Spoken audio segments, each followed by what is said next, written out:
Alright guys, so we're here back again today at the crack of dawn to discuss this Paris roster. I can't make this video tonight because I'm going away for the weekend, so unfortunately if anything massive happens tonight I won't be able to cover it. Tomorrow's video is pre-recorded as well, and I'll be back Sunday night hopefully to do an update on whatever may have happened over the weekend. So that's the situation for the coming days. Let's get into today's video. Wanted to talk of Paris roster in more detail here, along with some other things that have happened over the last day and week or so. So I hope you guys enjoyed the video. Like if you do, subscribe if you're new as always. Don't forget to comment down below on anything you see in this video, especially the Paris roster, of course. Pretty big news. I think it's quite a well to put together roster, but definitely the players are kind of the leftover players from the ones that have already been signed to the big teams.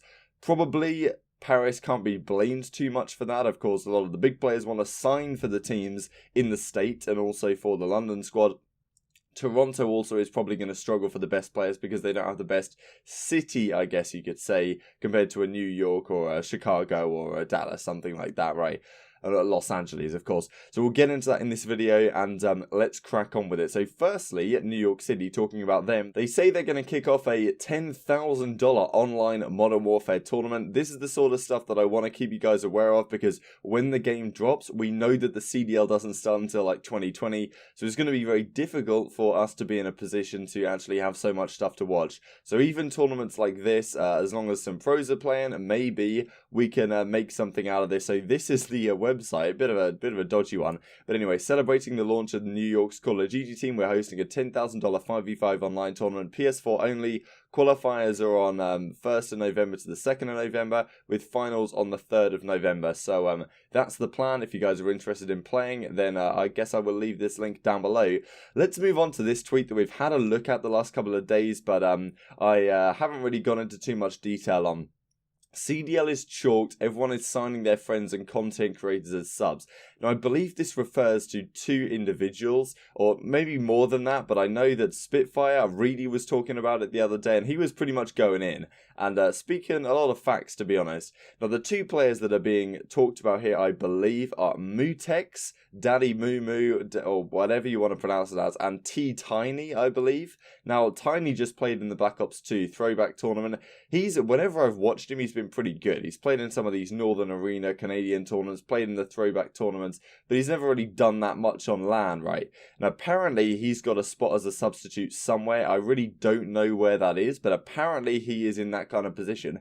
Mutex apparently isn't a substitute for Team Envy, as I maybe implied the other day.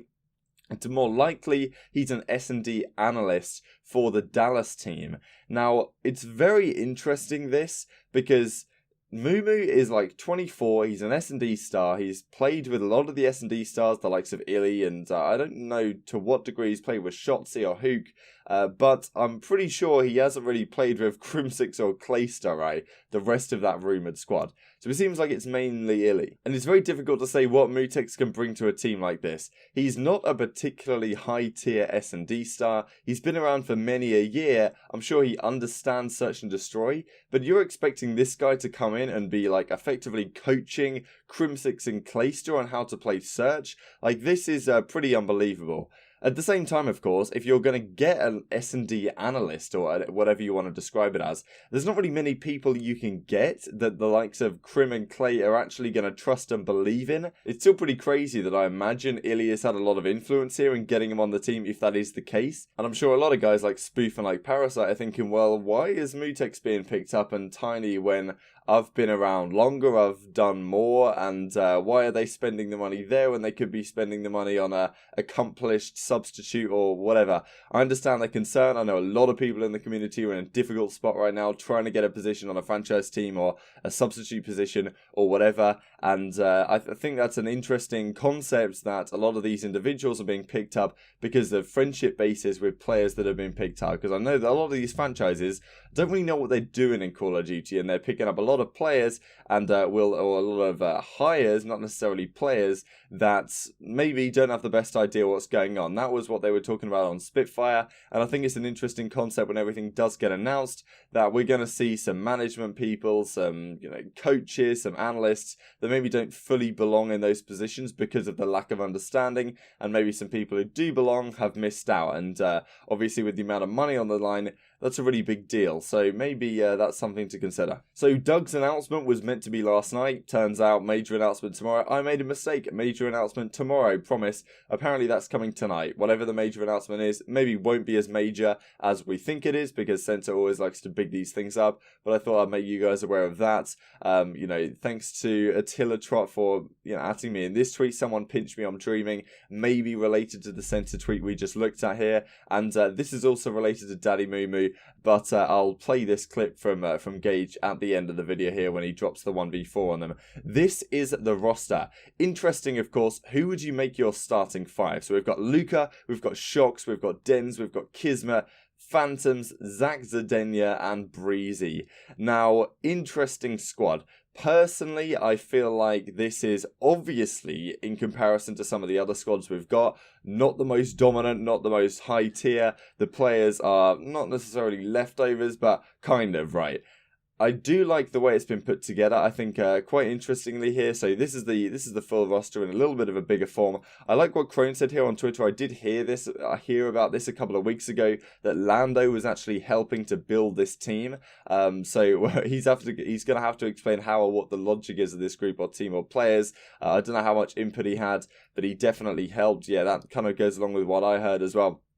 So yeah, let's have a look at this squad real quick. Let's actually go to this tweet, because it's probably more interesting. A lot of these replies are saying congratulations, but when you scroll down a little bit, you find some of the French fans who aren't in the best position, like this, Go London, for example, because there's not French players on this team. There's only like one French guy, and a lot of French guys are very disappointed with that, and understandably so. And I feel like because of this frustration, it's going to be very difficult for Paris to not have Breezy in the starting lineup, I would say. I'd imagine they put Breezy in, and then let's just go with that, because if they keep him on the bench, I think maybe I don't know if it's even the best decision. I think Breezy deserves this spot on the starting roster, how well he performed the last season, but of course at the same time, you can then look at Luca, Shox, and Dens and say, well, maybe Luca, Breezy, who exactly knows where we should put those guys. So anyway, this is my opinion of the squad. It's very difficult to see this squad being a top tier one, but I think they do have some potential here. Of course, Dens and Shox were fantastic back in the day. Luca as well has been a great player in the Black Ops 4 season. Kismet was really good at the start of this game, and Phantoms as well was a really solid assault rifle. I feel like they might end up putting Zed on the bench. I'm not so sure about how good that decision is, because he was a really good player, I think. But at the same time, maybe it's better to have the Aussie lads play together as such. So let's just think through this squad really quickly. As your assault rifle, who are you getting? Phantoms or Dens? Just to be clear here, we have a 7-player roster. They're going to choose 5 of these guys to be part of their team, right? And 2 of them are going to be subs. But they clearly haven't decided yet based on what the meta's looking like or whatever.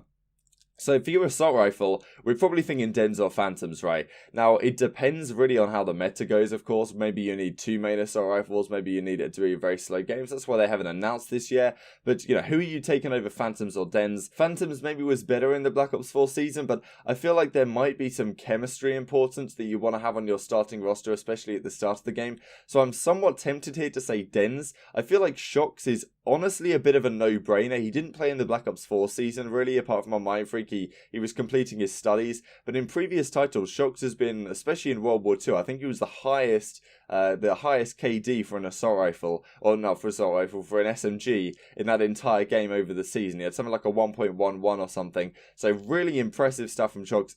Personally, I really rate him. I think I would put him straight in the starting lineup of this team alongside Dens. Then I think I would put Breezy in there. Oh, I didn't mean to click that. As one of the SMGs. So I think that would be my starter, right? I'd have Shox maybe as a flex. I'd have Breezy as a sub, and I'd have Dens as an assault rifle. because Shocks can kind of do whatever. Then I've got to find 2 more players, and I would probably put Kismet in over Zed just on previous performance. I think maybe Kismet has, I don't know, Kismet probably doesn't have a higher ceiling than Zed. I feel like Zed on his day is just absolutely demolishing people, but he's a bit more inconsistent than you would like. But maybe the chemistry might work better between Zed being English, of course, and the Aussie guys. So that's maybe something to consider. And but probably I would go Kismet just on paper right now. So I think I would go Breezy, Dens, Shocks, Kismet, and then I need one more kind of flex player, and I probably would go Luca. So I think my plan would be to have the 3 Aussie guys plus Kismet and Breezy, have Phantoms on the bench to swap out for Dens, and have Zach on the bench to swap out for Kismet. I think that would be the way I would structure the starting roster, but I'm sure you guys might think about things differently. I'm just thinking in terms of chemistry here, and maybe S&D performances as well. Now, how good is that team going to be? Like, not particularly good on the scheme of things, right? So let's just have a look real quick at the full rosters that are rumoured right now.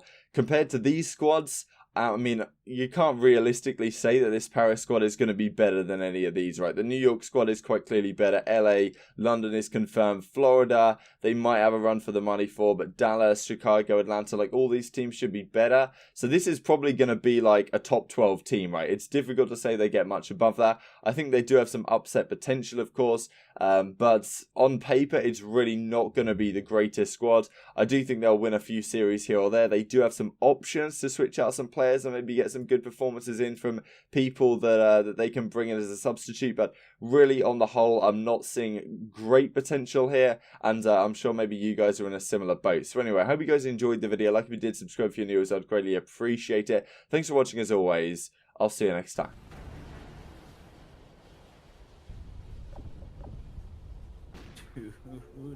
Hold on, I'm in post. They're coming, bro. They're pushing. I'm one shot. Hold on. How many of y'all need me to nade? Evan, I think you should just look right. You think One's close on you. Oh, the other kid was close. They're all 3 there. Time's almost up. Oh yeah, they're all looking at me. Last man standing. Finish it. Let's go, Gage. Let's go. Fucking stick and move, Gage. Let's go, baby. You got this. Just play your life. You got bomb down right there in front of you. He was in the spawn. He was in the back spawn. He's coming from our side. He's coming from our side. AR. His AR. Joe, you saw him, Gage. Don't. He didn't. I don't think he saw you. You got this, though, He did Gage. not see you. You still have a nade too. Loading. I think he saw you. Is Got an an AR. AR. Definitely He didn't see. fucking angled. You saw him. He's deep. Play time. Yeah, play time. I won't let him plant. Let's go, baby! Let's go! Oh my Fuck fucking out of God, here. bro. Let's get it. What the fuck did you just do, Gage? That was fucking Oh lemon. my God! For Fizz! For Fizz! Through the smoke! Oh my God! Gage, you're a Yes, sir, fucking baby. animal, That bro. was What absolutely the fuck? ignorantly, disgustingly appalling. Oh Yo, my you God, got we're the not losing, dictionary bro. out.